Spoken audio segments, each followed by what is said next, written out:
All right, so we are a couple of days removed from UFC 266, and I wanted to sit down and share some thoughts about what went down on Saturday night. Before I do, my name's Rahul J. Chan. This is the Battle Camp. Thank you very much for joining me. If you're new to the channel, please do consider subscribing.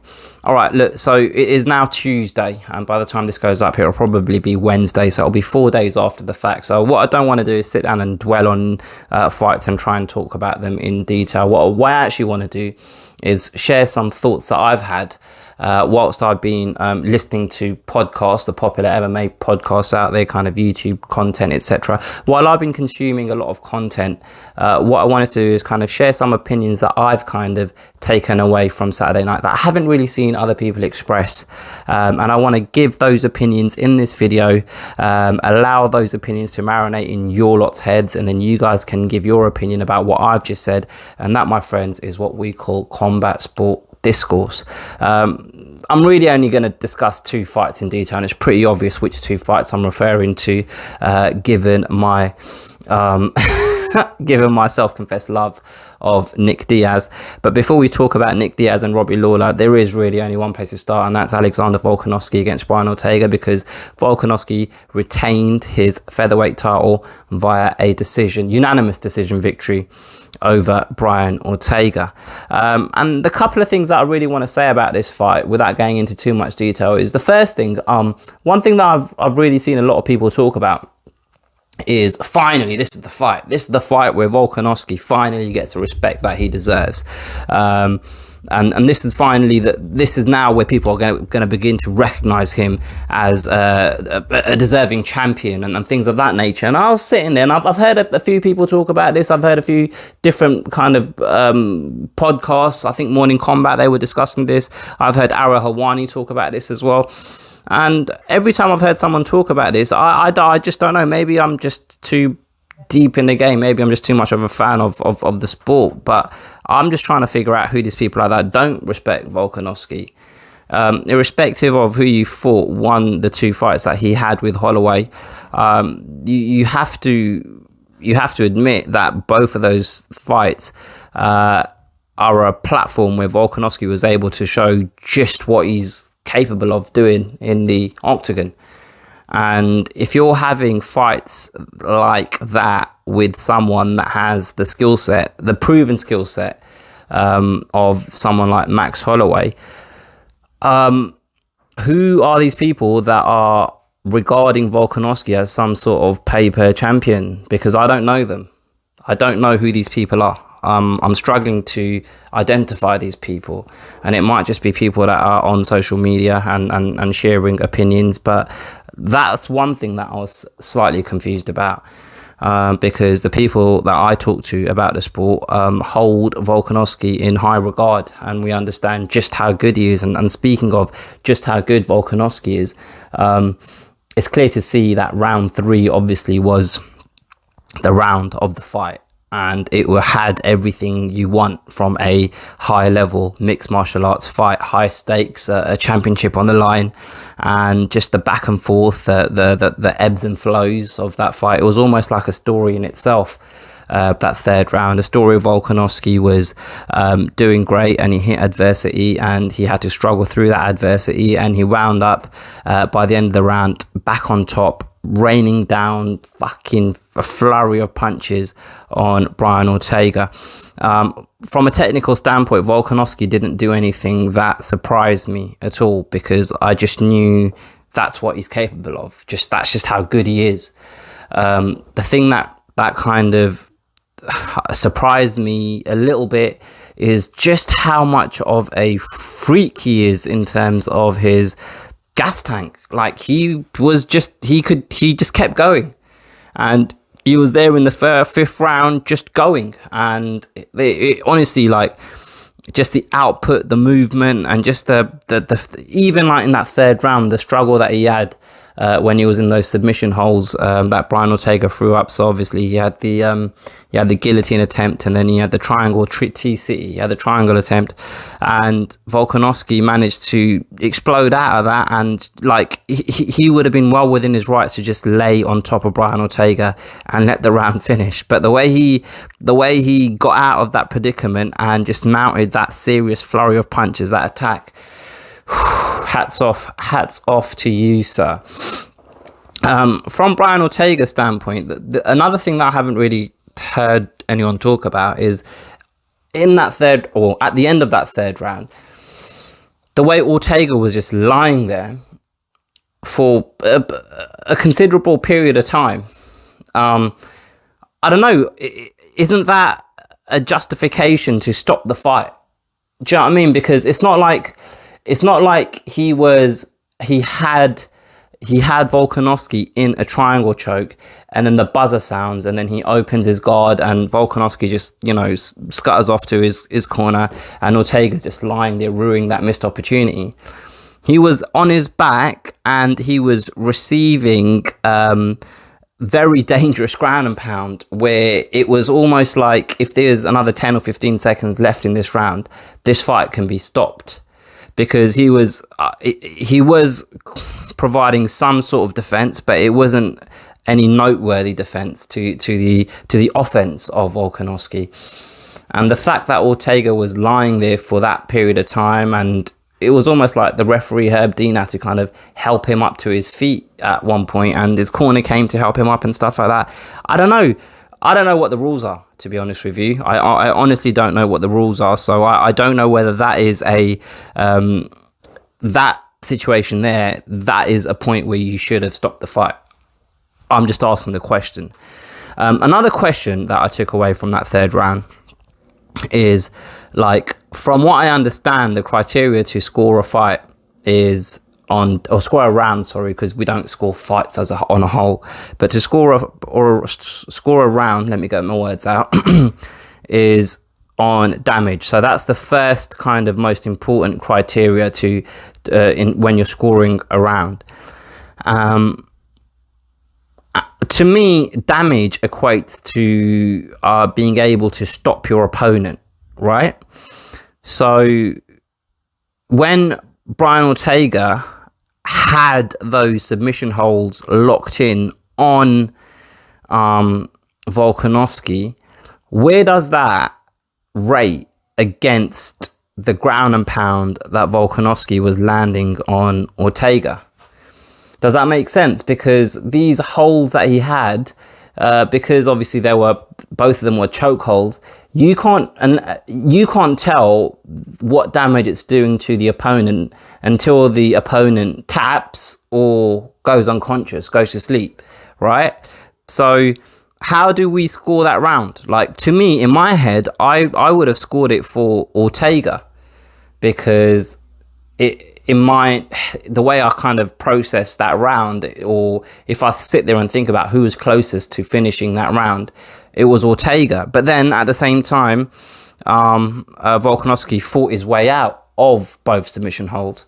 So does that then X out? Does that cancel out just how close Brian Ortega was to securing that victory, or securing that submission? Do you know what I mean? It's just another question, because I honestly, and I suppose if I just look online, I could probably find the answer to what the criteria is, and what the scoring, what the kind of directive is to score that round online. Big John's probably spoken about it with Josh Thompson on their podcast, but I just wondered what in that situation, because both fighters had clear and obvious advantages for periods of that round. So who'd you score it for? From Ortega's point of view, again, a lot of people have been talking about the damage he's taken over his last few fights. He's fought beasts in there, man. Volkanovski and the zombie, Korean Zombie, and before that, obviously, Holloway. And I've seen stats go up online, and I don't know whether I heard someone actually say it, whether it's Luke Campbell. Why do I always get that wrong? Brian Campbell or Luke Thomas, someone's podcast, I heard people kind of accumulate all of the damage he's taken in those three fights, and talk about whether this is gonna have lasting damage on him, etc. Brian Ortega, to me personally, right, from the way I've seen him express his personality in Countdown and on Embedded and stuff like that, he doesn't come across as a guy that has the level of heart and desire that he shows in the octagon. because he's a guy that just never knows that he's lost. Because actually, the 5th round with Volkanovski, he had his moments of success in that 5th round, and he would have known that he was way down on the scorecards, and not just that, he would have felt a tremendous amount of pain and just a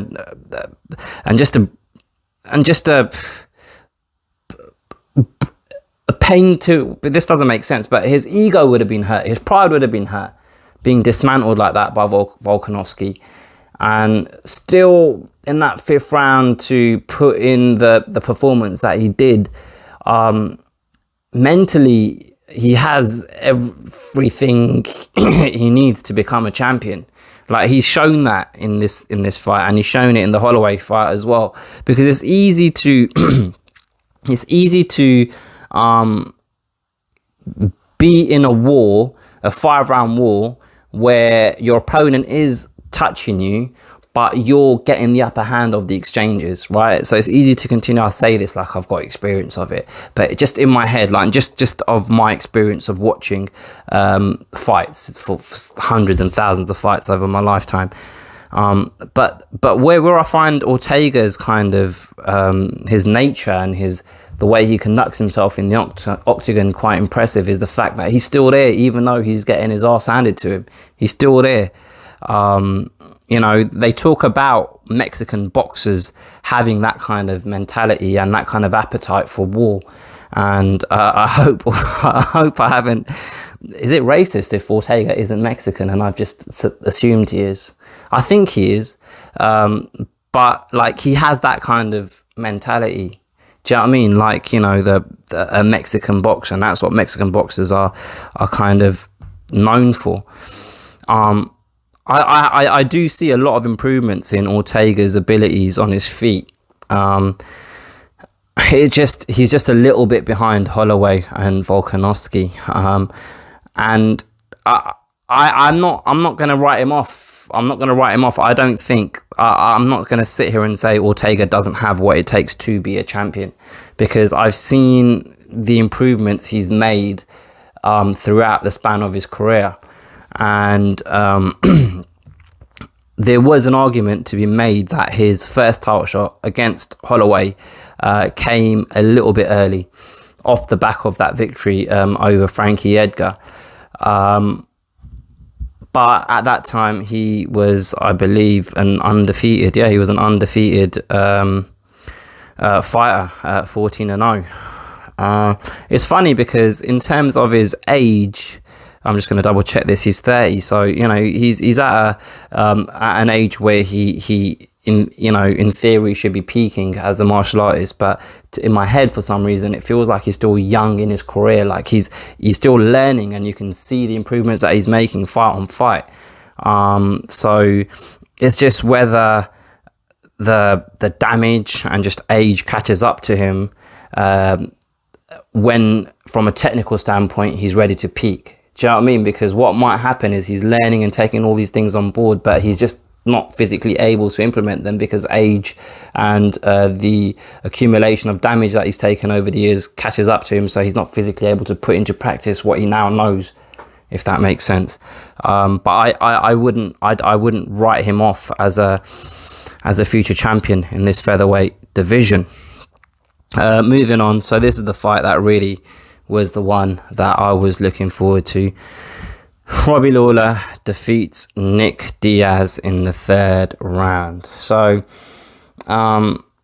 what can be said about all of this? Nick Diaz's performance, to me, didn't scream of a man that was up for the fight.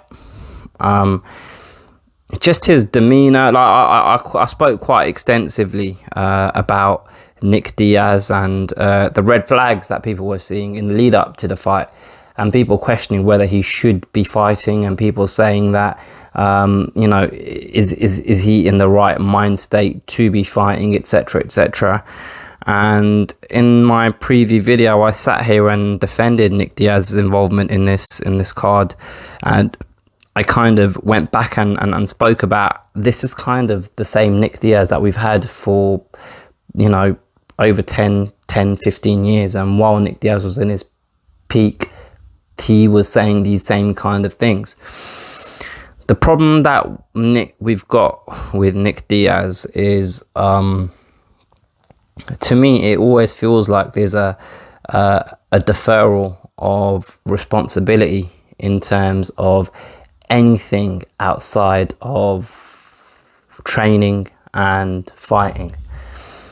And we've seen this previously when I remember there was a press conference, and it might have been after the GSP fight, where he went, and it might have been the Wolf Tickets press conference. I can't remember which one it was, but he was sitting there talking about how he's got no one around him helping him to, he doesn't know how to buy a house, he doesn't know how to move out the hood, and he doesn't have the right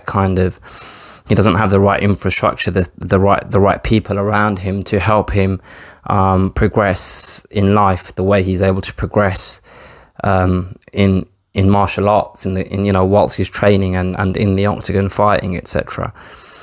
And we saw a little bit of this deferral of responsibility where he started questioning what the thought process was for him to be fighting Robbie Lawler, etc. And I don't like saying things about Nick Diaz because, like I said, he's my favorite fighter. But you've got to call a spade, right? At the end of the day, you're a grown man, and you have the last say. So you get to have a look at the document in front of you, and you get to say, hey, shall I sign this or shall I not sign this? And you went along and signed it. Now, whether he's been duped into signing this contract, because there's talks. Jake Shields was tweeting. I've heard Ariel Helwani discuss this. I've heard, again, I think the Morning Combat Boys discussed that there's been a separation from the manager he had when this deal was made. Apparently, he only had 6 weeks to train for this fight. And there's all of this other stuff, excuses, some might say, coming out of the woodwork after the fact. But the fact is, when Nick Diaz entered that octagon, it wasn't the same Nick Diaz that entered the octagon when he had his last fight against Anderson Silva, I believe. I should really check this. I should just know this if I'm going to sit here and tell you guys he's my favourite fighter. I'm 99.99% certain that his previous fight, yes, it was against Anderson Silva back in 2015. So when I say it wasn't the same Nick Diaz, he just didn't have the bit between his teeth. He didn't have the demeanour we're used to seeing from Nick Diaz. He just, look, man, Nick Diaz, I'm not saying he's a bully, but when he enters that octagon, he behaves like one. He marks his territory. He lets his opponent know that he's the big dog in the yard, as they say. And I didn't see that from Nick Diaz on Saturday night. And there was a moment there during the fight itself when Nick Diaz started to land shots, and even though clearly he had a bit of softness around the midsection and he didn't look quite as fast as he once did, and that's saying something because he's just never looked fast. He's just had good timing and good output, and just has that ability to not let his opponent breathe. And on Saturday night, we saw flashes of that. We saw flashes of combinations that he threw and partially landed some of the shots. There are some positives to take away from that performance. But I feel like because it felt like an endeavour that he wasn't 100% committed to, that's what we saw from him prior to the fight in his engagement with the media, and that's what we saw in the fight in terms of the physical presence of the man, because he didn't look like the Nick Diaz we had once seen, because it just didn't feel like he gave what he would normally give in training camp. And the way the fight ended, they say he broke his nose. I don't know that if that's a fact or not. But effectively, he quit. He quit. He hit the deck and he said, "No mass. I don't want any more of this." And he decided that he didn't want to continue. And just that act in itself shows me that this isn't the Nick Diaz of old. And I really don't know what else to add to that. It's a shame because obviously, like I've said a million times before, he's my favorite fighter. I'm a massive fan of Nick Diaz, and it's a shame seeing that fight unfold the way it did, and the fact that Nick Diaz, you know, I've seen people try to decipher what it meant when he said, "I had that coming to me, I had that coming to me," and to me, what it meant when he said, "I had that coming to me" in the post-fight interview is he is fully aware that he hadn't done the work that he needed to do to be in the shape that he needed to be in, coming off of a 6-year layoff to come and compete against Robbie Lawler. That's what I think he meant when he was talking about him having this coming to him. And I feel like you lot might think I'm crazy or stupid even for saying this. But like, I feel like he'll be looking at this performance and he'll watch it back and he'll think to himself, I've not done myself justice here. And he'll want another opportunity to put this right. And if he's able to go away and train and commit himself to a training camp and commit himself to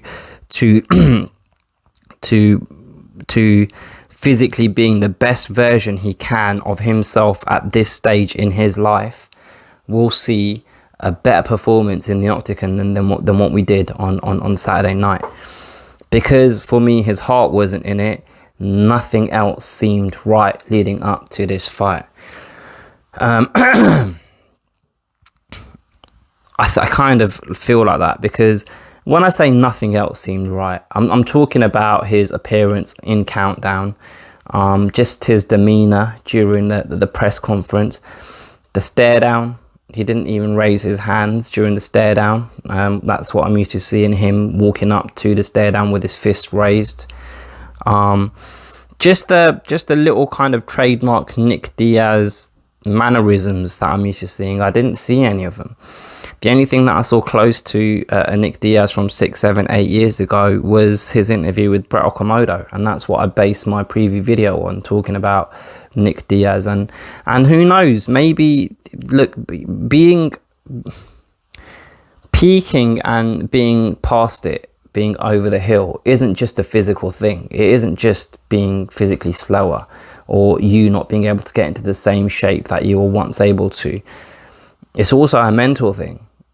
And you know, you can check out of any career, any kind of form of any endeavor, right? You can at some point say to yourself, like, I can't be bothered to wake up every morning and do this shit day in, day out. And you might actually enjoy the training, but you might get to the fight and you might think, what, I don't want to do this. I don't have the motivation to go in there and fight this man. And it might be that's his issue now. He might just not want to fight anymore, and it might just be a case that he, from a financial standpoint, it's the best way for him to make money. And if that's the case, it's a shame. It's a shame. All of this stuff is just speculation because we don't know, innit? We don't know what's happening behind the scenes. We don't know what's happening behind closed doors. What we do know is what we saw isn't what we wanted to see, and we all knew that it was a possibility that this might happen. I ended my preview video saying, please, I pray, fingers crossed, that we don't see a Nick Diaz that is a shadow of his former self. And I suppose what I meant by that is a man that acts and behaves like the Nick Diaz of old, but just can't perform like the Nick Diaz of old. And what we saw was a man that didn't act, behave, or perform like the Nick Diaz of old. Almost like back in the day when and this might be a very niche analogy, but back in the day when I was a kid in the 90s watching wrestling, you know, in this era here with Ultimate Warrior and Hulk Hogan, like I remember Ultimate Warrior actually is a good example because he was built like a shit brick house. One sec. Oh fuck. So look, he was built like this, yeah, like a Greek god, and then he went away for a couple of years, and in them days no one knew where he went. I think there was rumours that a boat fell on his face, or that might have been Brutus the Barber Beefcake. But he just went away, right? And then he comes back and he doesn't look like this anymore. He hasn't got this physique anymore. And then there's all these rumours going around, oh no, that Ultimate Warrior died, and then this is actually a different guy, and they're able to just put the face paint on, he's got the same hair, and that's how they're getting away with it. But you saw that happen quite a lot in the 90s, where a wrestler would just go away and then he'll come back, but he just doesn't have the same pizzazz that he had before. He doesn't have the same physique, he doesn't behave in the same way that he did. He's lost it. And that's kind of how it felt with Nick Diaz on Saturday night. It's a shame. It's a shame because like these last 6 years, he could have been fighting, man. He could have been fighting. He could have been earning good money, and he could have ended his UFC career on a high note. And that ship may have sailed on him because physically he might not be able to perform the way he was once able to. But anyway, I've gone on basically getting depressed about Nick Diaz for the last 15 minutes, so apologies for that. I mean, it feels bad not talking about Valentina Shevchenko. She is just so far ahead of everyone in that division. I honestly think she's the best pound for pound fighter, female fighter in the organization. Like, I think from a technical skill set point of view, if she was at 115 pounds with her ability, she'd be champion there. And if she was able to physically be as big and as strong as why do I always forget her name? I don't know what's wrong with me, because I can see her face, the 135 pound and 140 foot Nunes. I don't know why I always forget Amanda Nunes' name, but if she had the weight and the size of Nunes, I think she'd make light work of her. She's just that far ahead of the competition, and it gets boring, man, when someone is just that good compared to the competition. Like, if you look up the word competition in a dictionary, in fact, let's do that, right? Because if I look that word up, it won't describe the female 125 pound division. The activity or condition of striving to gain or win something by defeating or establishing superiority over others. So she's established superiority over others, and the activity or condition of striving to gain or win by the rest of the division is not going very well. It's not going very well, and it's a shame because it makes it less entertaining for me. I'm not going to lie to you, man. I've seen the finish. I didn't even bother watching the fight because it's a bit like, what's the point? I'm here to see a fight. Do you know what I mean? I'm here to see two people fight to see who's better. And when it's just so plainly obvious that two people are going to fight and the one person everybody knows is going to wins, that takes away any form of excitement for me. Not to mention, I was extremely drunk whilst this event was going on, so I kept drifting in and out of sleep, and I happened to fall asleep during this fight.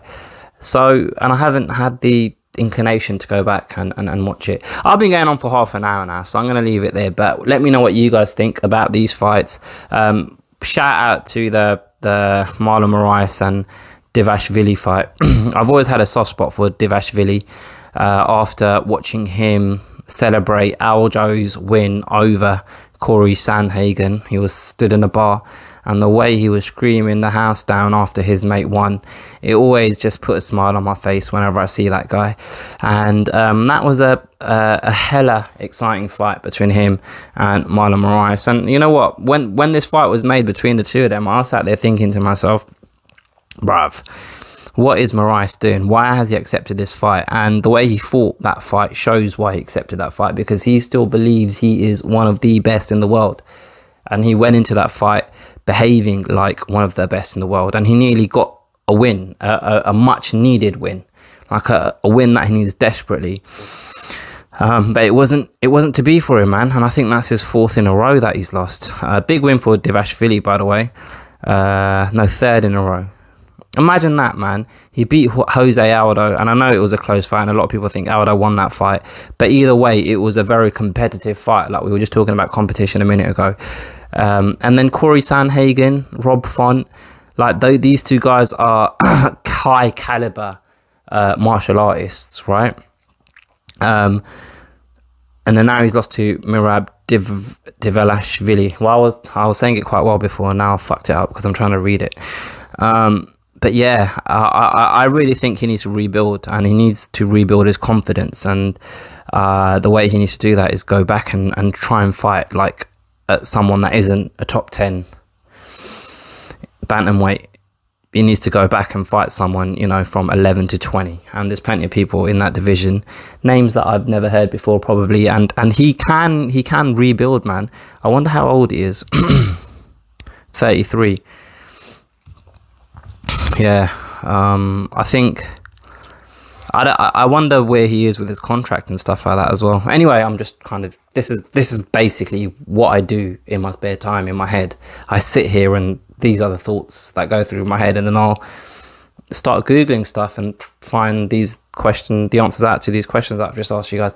But anyway, let me know what you guys think about the stuff that I've just said in this video. I hope you enjoyed it. I hope you enjoyed the content that I created today. Feel free to leave any comments that come to mind below. Subscribe to the channel if you haven't already. I will catch you guys next time. Cheers.